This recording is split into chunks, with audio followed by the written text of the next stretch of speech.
Good morning, Foxes and Badgers classes. It's Mrs. Martin here, and I'm going to take you through our reading lesson today. So today we are looking at a story called Framed. We're going to read our extract, and then we are going to answer some questions around it. So hopefully you have already had a go at reading the extract.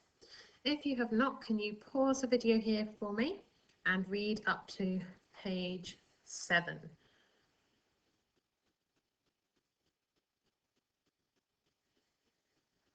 Okay, let's have a look at a couple of pieces of vocabulary that you will have come across. So the first piece of vocabulary is, it says, when they stole the Mona Lisa from the Louvre Museum. Now the Mona Lisa is this very famous painting here, which you may recognise, but it's in a museum in Paris called the Louvre, and it's a very, very popular tourist attraction. I was lucky enough to go and see it myself one day, and it was absolutely rammed in the room with people who wanted to queue up to get a picture of themselves with this painting. So a very, very famous painting indeed. The other piece of vocabulary that comes up is a mandolin. Now that is this instrument here, okay, which comes originally from Italy. It's almost a little bit like a little guitar, really. Okay, let's have a look at our text today. So we're looking at Framed. The Perfect Crime. It's a work of art. You've probably never heard of Vincenzo Peruggia, but we know all about him. He was a famous art thief, and we used to be in the same line of work. My sister Minnie even had a picture of him on her bedroom wall. She reckons that when Vincenzo stole the Mona Lisa from the Louvre Museum in Paris on the 21st of August 1911, that was the most immensely perfect crime ever. Okay, so if they're in the same line of work, I wonder if maybe our author, the person writing this story, might be a thief as well. The Mona Lisa was the world's most famous painting. But Vincenzo did such a neat job, no one even noticed it was missing for 2 days. Then they did notice, and everything went mental. Everyone went to the Louvre to look at the empty place where the painting had been. They queued up to look at an empty space. Wow, so that sounds like quite the crime to me, if people are queuing up to see the space where this painting used to be. That shows just how famous it was. Even Vincenzo Peruggia queued up, and when they got to the front of the queue, they all looked at the empty space and thought about what used to be there. I can understand that. Sometimes something vanishes, and afterwards you can't stop looking at the place where it used to be. And all this time, Vincenzo had it in his little room. The Mona Lisa was in a trunk next to the bed. What's a trunk, do we know? Like an old suitcase almost. A big box. Sometimes he took the painting out and played it funny songs on his mandolin. He didn't try to sell it. He didn't steal any other paintings. He didn't want to be rich or famous. He just wanted the Mona Lisa. And that's where he went right. That's why it was the perfect crime, because he didn't want anything else. And that's probably where we went wrong. We wanted something. Okay, so it sounds like this Vincenzo was a master criminal, really. He knew exactly what he was doing. Whereas perhaps our narrator here, the person telling the story, it sounds to me like he started off stealing and might have gone too far with it. It sounds to me like he might get caught. Snowdonia Oasis Auto Marble Manor, 11th of February. Cars today: blue Ford Fiesta, Miss Stannard, Twix, Scania 118 low loader, Wrexham recovery. Weather: rain. Note: Oil is different from antifreeze. Oh, that's a bit of a strange thing to include in a story. I wonder what it all means. My dad, right? Ask anyone this, they'll all say the same. My dad can fix anything. Toyota, Hyundai, Ford, even nice Tom's Man's Diddy Daihatsu Copen, top speed 106 miles per hour, which is about the size of a marshmallow, so you need tweezers to fix it. What are all of these things then that his dad can fix? A Toyota, Hyundai, Ford, Daihatsu. They're all types of car. And it's not just cars. Like the time when we were at Presterton and Minnie wanted to swim, but I wouldn't get in the water because it was too cold. She kept saying, "Come in, it's fine once you're in." And I kept saying, "No." Dad got up, went to the caravan and came back with a kettle of boiling water. He poured the water in the sea and said, "Dylan, come and test it. Tell me if it's all right or does it need a bit more?" I said, "No, that's fine now, thanks, Dad." "Sure now?" "Sure now. Not too hot then?" "No, just right. Give me a shout if it gets cold again. I can always boil up some more." So Dylan, which turns out to be the name of our narrator, didn't want to go in the sea because it was too cold, so his dad put in a kettle full of boiling water. Do you think that really would have heated up the sea enough for it to be warm then? The whole sea and one kettle full of boiling water?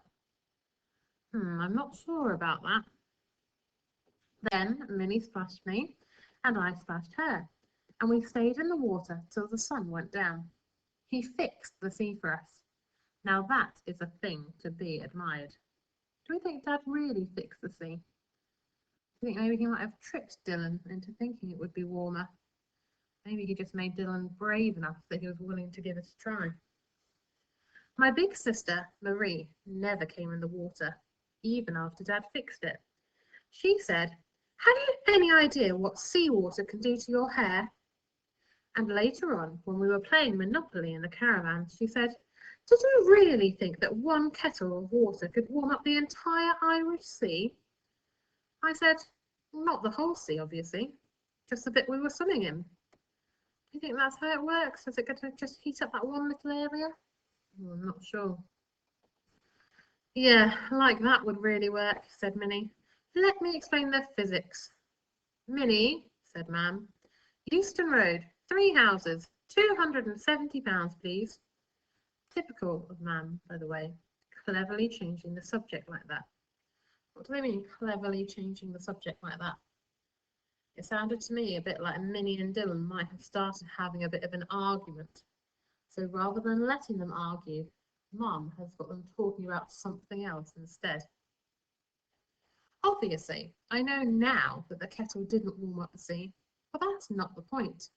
I got into the water. That's the point. Dad looked at the situation and he thought, "I can't do anything about the physics, but I can do something about Dylan." So he did. He's keen for us all to learn how to fix things too.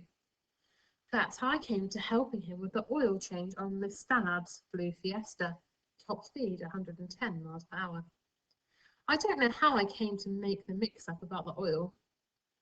Dad said it would probably be best if I didn't go near the workshop again, or near a car again, really.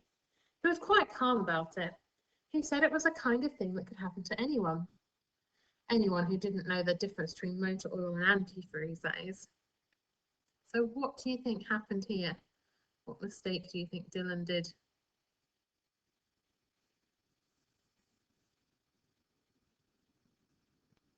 I think I agree. I think that maybe he was trying to help Dad change the oil in Miss Stannard's car, but rather than putting oil in, he put antifreeze in instead. Do you think that would have the same effect on a car?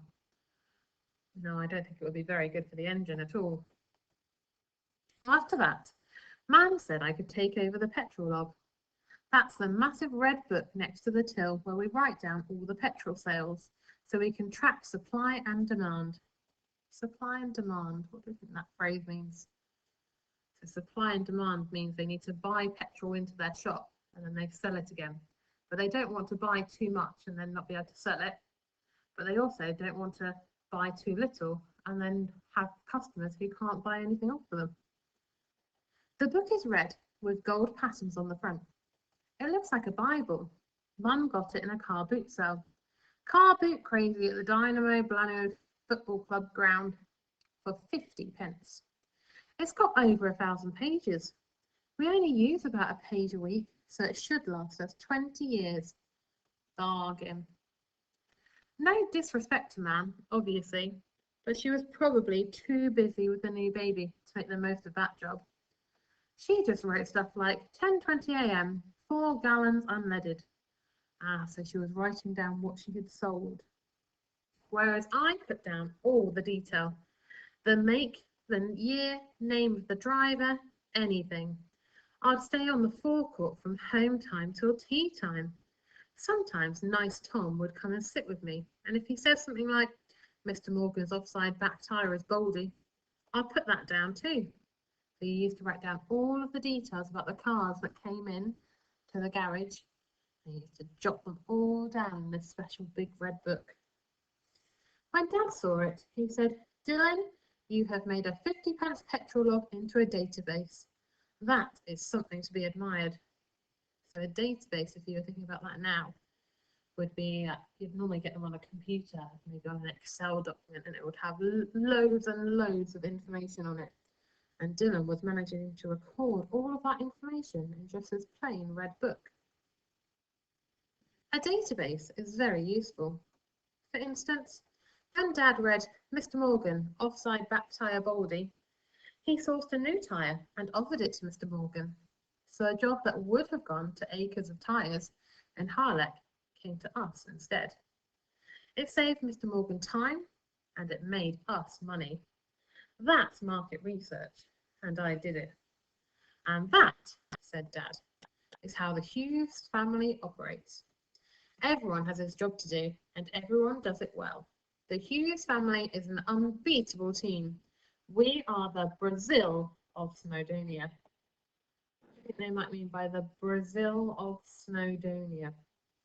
Well, Snowdonia is where they live, the region they live in.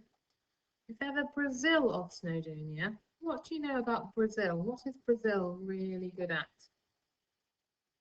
They're an unbeatable team. I automatically thought of Brazil's football team when I read that, because I know that their football team have won loads of World Cups. So I'm thinking that if they're unbeatable, the Hughes family is unbeatable in Snowdonia. They do really, really well. Okay, well, let's have a look at our questions today then. So we have got our retrieval questions to begin with. So you just need to skim and scan the text for those, remember. Make sure you look for those key words in there. So where it says here, 1911, that's what I'm going to be looking for in the text, okay? And then after that, you've got your questions which require a little bit more inference. So you're going to have a good think about what the answers could be here. Please send us in your answers when they are done so that we can mark them for you and let you know what a super job you have done.